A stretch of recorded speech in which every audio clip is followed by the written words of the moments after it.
Hello students, welcome to topper stone. तो आज की इस वीडियो के अंदर हम बात करने वाले हैं क्लास 8 का chapter number 4 metals and non metals का next topic chemical properties of metals and non metals. तो लास्ट की वीडियो के अंदर हमने फिजिकल प्रॉपर्टीज देखी थी मेटल्स और नॉन मेटल्स की। आज हम केमिकल प्रॉपर्टीज के बारे में बात कर रहे हैं।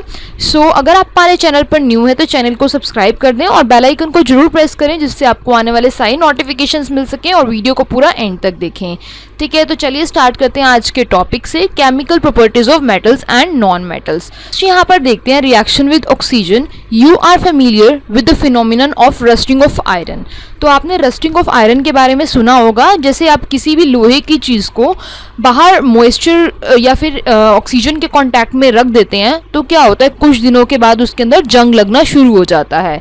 ठीक है, तो जब लोहे के ऊपर जंग लगना शुरू हो जाता है तो उसके ऊपर क्या होता है कि ब्राउनिश कलर जो है डिपॉजिट होने लग जाता है। ठीक है, तो उसी चीज़ को हम बोलते हैं रस्टिंग ऑफ आयरन, या आप इसको दूसरा नाम भी बोल सकते हैं, कोरोजन। ठीक है, तो recall the reaction by which rust is form. तो हमें इस रिएक्शन को भी देखना है। You had also performed in class 7 an activity of magnesium ribbon in air. तो burning of magnesium ribbon in air, आपने ये एक्टिविटी क्लास 7th में भी ऑलरेडी देख रखी है। अभी हम इसकी रिएक्शन भी कंप्लीट करेंगे। So you had learn that in both the processes the oxide formation takes place. तो यहाँ पर दो एग्जाम्पल दिए गए हैं, आयरन और मैग्नीशियम को जब हम ऑक्सीजन से रिएक्ट करते हैं तो हमेशा ऑक्साइड फॉर्म होता है। ठीक है, तो आयरन क्या है, यहाँ पर जब ऑक्सीजन के साथ रिएक्ट कर रहा है वाटर की प्रेजेंस में तो प्रोडक्ट मिलता है Fe2O3, that is iron oxide.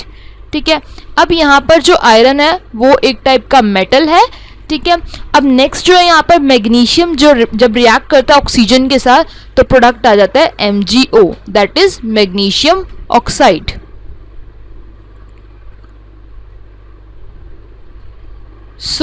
यहाँ पर हमने दो रिएक्शन देखी हैं, आयरन जब रिएक्ट करता है ऑक्सीजन के साथ और मैग्नीशियम रिएक्ट करता है ऑक्सीजन के साथ। तो हमेशा ये दोनों के प्रोडक्ट जो बन रहे हैं वो ऑक्साइड फॉर्म हो रहे हैं। ठीक है, जैसे फर्स्ट केस में आयरन के साथ आयरन ऑक्साइड फॉर्म हुआ और सेकेंड में केस में मैग्नीशियम के साथ जब ऑक्सीजन ने रिएक्ट किया तो मैग्नीशियम ऑक्साइड फॉर्म हुआ।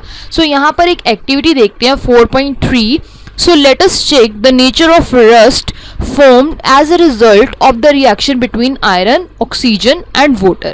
So collect a spoonful of rust and dissolve it in a very little amount of water. अब आपको क्या करना है, जब आपको रस्ट फॉर्म हुआ, जैसे रस्ट बना जब आयरन ने ऑक्सीजन के साथ रिएक्ट किया तो रस्ट फॉर्म हुआ। रस्ट मतलब एक पाउडर्ड फॉर्म ब्राउन कलर का। जब लोहे के ऊपर जंग लग जाता है तो जब रस्ट बन जाता है वो लोहे का मतलब पाउडर फॉर्म जब हो जाता है।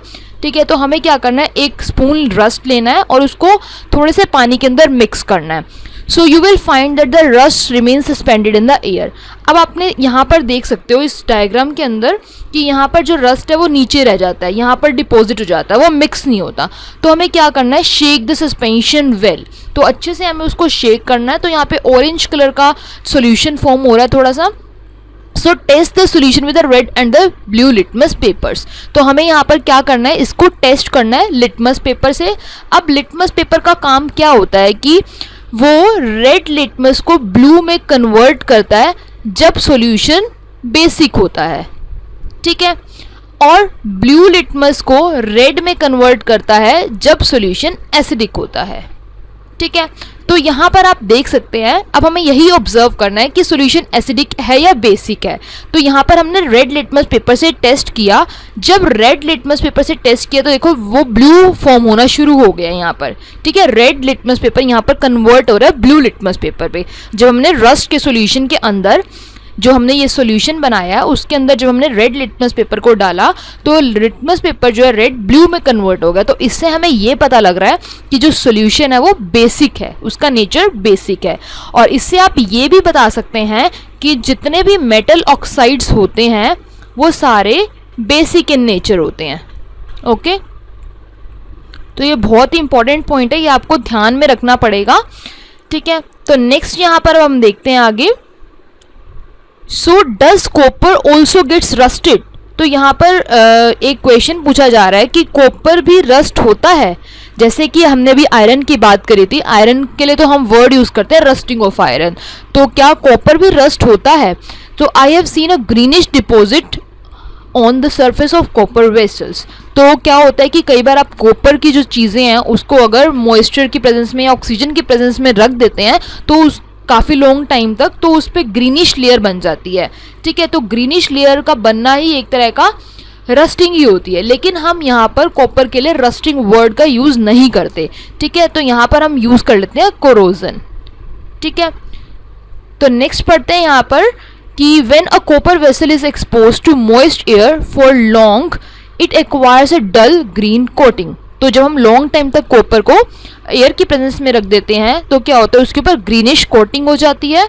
The green material is a mixture of copper hydroxide and a copper carbonate. अब वो जो ग्रीन मटेरियल होता है वो किसका मिक्सचर होता है, कॉपर हाइड्रोक्साइड जिसका फॉर्मूला होता है CuOH twice and a copper carbonate, और कॉपर कार्बोनेट का फॉर्मूला होता है CuCO3। So the following is the reaction. तो यहाँ पर आप रिएक्शन देख सकते हैं जब कॉपर रिएक्ट करता है ऑक्सीजन के साथ। ठीक है, कॉपर ने रिएक्ट किया ऑक्सीजन के साथ। अब जो मॉइस्ट एयर के अंदर कार्बन डाइऑक्साइड भी प्रेजेंट होती है और वाटर भी प्रेजेंट होता है, तो यहाँ पर प्रोडक्ट बन गया CuOH ट्वाइस और CuCO3, और यही जो है वो ग्रीन लेयर बनती है, उसके अंदर ये दो चीजें होती हैं। देखते हैं यहाँ, now recall the activity of burning magnesium ribbon. तो अब देखो, आपको पता है मैग्नीशियम रिबन को जब हम फोम मतलब बर्न करते हैं तो क्या होता है कि एक जो है मैग्नीशियम ऑक्साइड की लेयर फॉर्म होती है। So the ash obtained on burning magnesium ribbon is dissolved in the water and tested for acidic and basic nature. तो यहाँ पर क्या किया, जब मैग्नीशियम को ऑक्सीजन के साथ रिएक्ट किया तब लेयर बन गई मैग्नीशियम ऑक्साइड की। ठीक है, अब क्या करना है, जो मैग्नीशियम ऑक्साइड की लेयर बनी है उसको क्या करना है, वाटर लिया हमने। ठीक है, और वाटर के अंदर वो सोल्यूशन जब हमने डाला MgO मतलब मैग्नीशियम ऑक्साइड, और फिर उसको टेस्ट करना है कि क्या वो एसिडिक नेचर होगा या बेसिक नेचर होगा। तो ये नेचर कौन सा होगा, बेसिक, बिकॉज जितने भी मेटल ऑक्साइड्स होते हैं वो बेसिक इन नेचर होते हैं। ठीक है, जब आप इसको रेड लिटमस से टेस्ट करेंगे तो वो ब्लू में कन्वर्ट हो जाएगा। ठीक है, और उसका नेचर होगा बेसिक। ठीक है, because metal oxides are basic in nature and magnesium is a metal. So is the solution acidic और बेसिक, ये मैंने आपको बता दिया, बेसिक होगा solution. So how do you ascertain this? So you must have observed that the red litmus turns blue.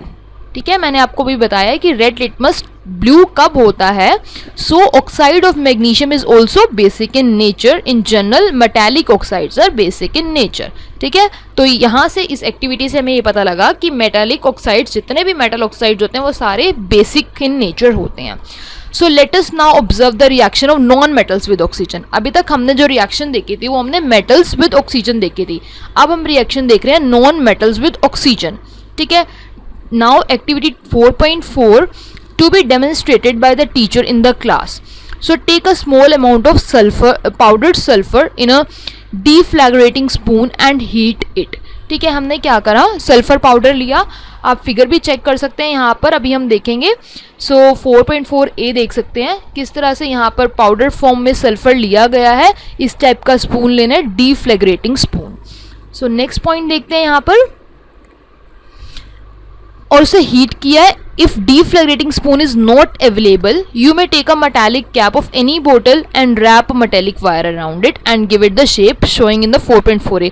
अगर आपको deflagrating spoon नहीं मिलता तो आप सिंपली किसी भी metallic cap मतलब कोई भी मेटल की बॉटल की कैप ले सकते हैं और उसके ऊपर metallic wire राउंड कर सकते हैं। ठीक है, उस तरह से बना सकते हैं आप। सो नेक्स्ट पॉइंट पढ़ते हैं यहाँ पर, as soon as sulfur starts burning, introduce the spoon into gas jar, glass tumbler. 4.4a में आप चेक कर सकते हैं किस तरह से यहाँ पर रखा गया और चेक करने के लिए। So cover the tumbler with lid to ensure that gas produce does not escape. तो इस तरह से कवर करना है कि जो गैस है वो बाहर ना निकले। So remove the spoon after some time. ठीक है, जो स्पून हमने अंदर डाला गया है डिफ्लैग्रेटिंग स्पून, उसको कुछ टाइम के बाद बाहर निकालना है। Now add a small quantity of water into the tumbler and quickly replace the lid. ठीक है, उसके बाद पानी डालना और फिर लिड को रिप्लेस कर देना है एकदम से। So shake the tumbler well, check the solution with the red and blue litmus papers. ठीक है, ये एक्टिविटी बिल्कुल सेम मेटल्स विद ऑक्सीजन की तरह ही है, बस यहाँ पर जो हमने लेना है वो नॉन मेटल लेना है, सल्फर लेना है। ठीक है, तो आपने 4.a फिगर देखी है, बर्निंग ऑफ सल्फर पाउडर, किस तरह से इसे बर्न किया जा रहा है। एंड नेक्स्ट जो यहाँ पर है 4.4 बी, यहाँ पर हमने क्या करा, जो सोल्यूशन है उसको रेड लिटमस पेपर के साथ चेक करा, जब ऑक्सीजन की प्रेजेंस में रिएक्ट करा था तो प्रोडक्ट मिला था सल्फर डाइऑक्साइड। ठीक है, एक टाइप की ये गैस ही होती है सल्फर डाइऑक्साइड। कि जब हमने इसको टेस्ट किया था वाटर के साथ, ठीक है, जब SO2 को हमने टेस्ट किया वाटर के साथ तो प्रोडक्ट बन गया H2SO3। ये एक टाइप का एसिड होता है। With blue litmus paper, so blue litmus paper क्या होता है, रेड लिटमस में कन्वर्ट होता है और जितने भी नॉन मेटेलिक ऑक्साइड्स होते हैं वो सारे एसिडिक इन नेचर होते हैं। ठीक है, क्योंकि यहाँ पर आपने देखा है कि एसिड किस तरह से फॉर्म हुआ है। सो आगे हम इसकी रिएक्शन देखते हैं, उससे पहले हमें यहाँ पर एक टेबल कंप्लीट करनी है। Table 4.4 metals and non metals and acids and basis. ठीक है, तो यहाँ पर एक बेस लिया गया है जहाँ फर्स्ट बेस का नाम है कैल्शियम हाइड्रोक्साइड, ओके, और मेटल यहाँ पर है कैल्शियम एंड एसिड का नाम है सल्फ्यूरिक एसिड और नॉन मेटल का नाम है सल्फर। तो एक हमने बेस लिया, ठीक है, उसके अंदर से हमने मेटल फाइंड आउट कर लिया। जैसे आपको पता है कैल्शियम हाइड्रोक्साइड के अंदर कैल्शियम मेटल होगा और इसके अंदर एसिड कौन सा होगा, सल्फ्यूरिक एसिड, और नॉन मेटल कौन सा होगा, सल्फर। सो नेक्स्ट बेस यहाँ पर हमने ले लिया suppose aluminium hydroxide. So aluminium hydroxide जब हमने लिया तो उसके अंदर मेटल ऑब्वियस सी बात है एल्यूमिनियम हो जाएगा। अब देखिए एसिड का नाम क्या होगा यहां पर, नाइट्रिक एसिड, और नॉन मेटल क्या हो जाएगा, नाइट्रोजन। ठीक है, नेक्स्ट यहां पर सपोज हमने लिया बेस कॉपर हाइड्रोक्साइड। सो कॉपर हाइड्रोक्साइड के अंदर कॉपर क्या हो जाएगा, मेटल हो जाएगा। ठीक है, और हमने यहां पर एसिड मान लो लिया है फॉस्फोरिक एसिड। सो इसके अकॉर्डिंग क्या हो जाएगा, एसिड में से हमने नॉन मेटल बताना है और बेस में से हमने बताना है मेटल। ठीक है, तो एसिड के अंदर फॉस्फोरिक एसिड है तो यहां पर नॉन मेटल हो जाएगा फॉस्फोरस। सो नेक्स्ट फोर्थ यहां पर लेते हैं iron hydroxide. So iron hydroxide के अंदर मेटल हो जाएगा आयरन। एंड अगर हम एसिड की बात करें तो हमने लिया यहां पर बोरिक एसिड। कोई भी एसिड आप ले सकते हैं। बोरिक एसिड में से नॉन मेटल आ गया बोरोन। ओके, अब यहां पर नेक्स्ट लास्ट हम ले रहे हैं जिंक हाइड्रोक्साइड। सो यहां पर जब हमने जिंक हाइड्रोक्साइड लिया तो नाम यहां से मेटल का अपने आप ही पता लग रहा है, जिंक। और अगर हम यहां पर एसिड लेते हैं हाइड्रोक्लोरिक एसिड, सो यहां पर नॉन मेटल हो जाएगा क्लोरीन। सो इस तरह से हमने टेबल को कंप्लीट करना है कि मेटल्स और non metals in acids and basis. ठीक है, बेस के अंदर से हमने मेटल को फाइंड आउट करा और एसिड के अंदर से हमने नॉन मेटल को फाइंड आउट करा। ठीक है, तो नेक्स्ट यहाँ पर पॉइंट देखते हैं। The name of the product formed in the reaction of sulphur and oxygen is sulphur dioxide gas. ठीक है, मैंने आपको अभी रिएक्शन बताई थी, जब सल्फर जो है रिएक्ट करेगा ऑक्सीजन के साथ तो क्या प्रोडक्ट बनेगा, सल्फर डाइऑक्साइड। ठीक है, when sulphur dioxide is dissolved in the water sulphurous acid is formed. और ये भी मैंने आपको बताया था, जब सल्फर डाइऑक्साइड पानी के साथ डिसॉल्व होएगा तो प्रोडक्ट बनेगा H2SO3 that is sulphurous acid. ठीक है, the reaction can be given as follows. ये रिएक्शन आपको गिवन है यहाँ पर जो मैंने अभी आपको बताई है यहाँ। So sulphurous acid turns blue litmus paper red. So ये क्या करेगा, ब्लू लिटमस पेपर को रेड में कन्वर्ट कर देगा, जिससे हमें पता लग जाएगा कि जितने भी नॉन मेटेलिक ऑक्साइड्स हैं वो एसिडिक इन नेचर होते हैं। ठीक है, मैं आपको ऑलरेडी बता चुकी हूँ। So recall the name of some of the laboratory acids and bases you have read in class 7। सो आप और भी एसिड और बेसिस के नाम ले सकते हैं, जिससे आप टेबल को हमने भी कंप्लीट किया। Note down their names in the table 4.4, identify the metals और non metals present in them which forms oxides with oxygen. ठीक है, सो ये जो है हमने टेबल भी कंप्लीट कर लिया है यहाँ पर। सो आज की वीडियो के अंदर हमने देखा कि मेटल्स और नॉन मेटल्स ऑक्सीजन के साथ किस तरह से रिएक्ट करते हैं। So thank you for watching this video. अगर आपको ये वीडियो अच्छी लगी तो please like, share and comment.